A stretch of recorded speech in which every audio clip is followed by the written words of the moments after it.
20.5 लाख बच्चों के भविष्य के ऊपर उन्होंने एक तरीके से हितों के ऊपर कुठाराघात करने का काम किया है। फिर 3.25 लाख बच्चों को नौकरी देने का काम सरकार हमारी कर रही है, इसलिए इनके पेट में मरोड़े चल रहे हैं। मच रहा है, काले झंडे आपको दिखाए जा रहे हैं। अभी बीच रास्ते में भी काफी मेरे को तो कोई तो झंडा नहीं दिखा रहा है, कोई मैंने गलत बात नहीं की। इतना ही रह गया है कि नॉन इश्यू को इश्यू बनाया जाए। नॉन इश्यू को इश्यू बना के ये कामयाब नहीं हो सकते। 3.25 साल में भारतीय जनता पार्टी ने एक भी आंदोलन किया है तो बताइए, एक भी जनता की मांग उठाई है तो बताइए। 20.5 लाख बच्चों के भविष्य के ऊपर उन्होंने एक तरीके से हितों के ऊपर कुठाराघात करने का काम किया है। नमस्कार, आप देख रहे हैं झलको बीएमआर। जहाँ इस वक्त की बड़ी खबर आ रही है, आपको बता दें कि पीसीसी चीफ गोविंद सिंह डोटासरा का विरोध अब बढ़ता ही जा रहा है। आपको बता दें कि पीसीसी चीफ गोविंद सिंह डोटासरा ने रीट भर्ती परीक्षा को लेकर एक बार फिर सफाई दी है।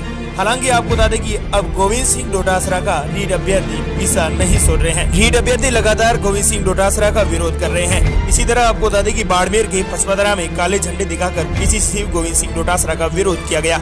इस विरोध के बाद पीसीसी चीफ गोविंद सिंह डोटासरा ने खुद सफाई दी है। गोविंद सिंह डोटासरा ने कहा है कि भाजपा को ये जो हमने 3.25 लाख पदों पर बड़ी वैकेंसियां निकाली है, ये भाजपा को पेट में मरोड़े हो रहे हैं। इसी की वजह से गोविंद सिंह डोटासरा को हमें विरोध मिल रहा है। आपको बता दें कि बाड़मेर के पचपदरा में पीसीसी चीफ गोविंद सिंह डोटासरा को काले झंडे दिखाने का भी एक वीडियो सामने आया है। कांग्रेस के प्रशिक्षण शिविर में गोविंद सिंह डोटासरा जा रहे थे। इसी दौरान आपको बता दें कि रीट अभ्यर्थियों ने विरोध प्रदर्शन किया है। साथ ही आपको बता दें कि पुलिस ने प्रदर्शनकारियों को खदेड़ा है। वहीं कई प्रदर्शनकारियों को हिरासत में भी लिया गया है। हालांकि आपको बता दें कि रीट अभ्यर्थी पीसीसी चीफ गोविंद सिंह डोटासरा का पीछा नहीं छोड़ रहे हैं, क्योंकि रीट अभ्यर्थियों का कहना है कि एक तो भर्ती रद्द कर दी गई और ऊपर से सीबीआई जांच भी नहीं करवाई गई। ऐसे में आपको बता दें कि रीट अभ्यर्थी लगातार असंतुष्ट हैं। यही वजह है कि पीसीसी चीफ गोविंद सिंह डोटासरा को विरोध का सामना करना पड़ रहा है। देखिए इसके बाद पीसीसी चीफ गोविंद सिंह डोटासरा ने रीट भर्ती परीक्षा को लेकर क्या कहा है, देखिए ये रिपोर्ट। काले झंडे आपको दिखाए जा रहे हैं। अभी बीच रास्ते में भी काफी मेरे को तो कोई तो झंडा नहीं दिखा रहा है, कोई मैंने गलत बात नहीं की। महाराणा प्रताप की वीरता के ऊपर, उनके शौर्य के ऊपर किसी को प्रश्न चिन्ह उठाने का कोई सवाल ही पैदा नहीं होता है।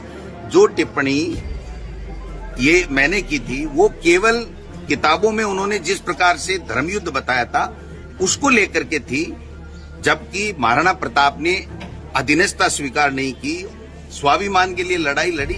ये उनकी वीरता हमारे कण कण में मौजूद है। लेकिन कुछ लोगों का काम ही इतना ही रह गया है कि नॉन इश्यू को इश्यू बनाया जाए। नॉन इश्यू को इश्यू बना के ये कामयाब नहीं हो सकते। 3.25 साल में भारतीय जनता पार्टी ने एक भी आंदोलन किया है तो बताइए, एक भी जनता की मांग उठाई है तो बताइए।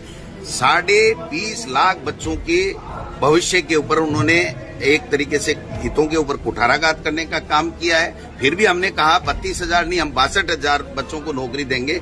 और मुख्यमंत्री जी ने बजट में घोषणा की है कि 1 लाख हमने नौकरियां दे दी हैं, 1.25 लाख प्रक्रियाधीन है और 1 लाख हम अगले साल तक और दे देंगे।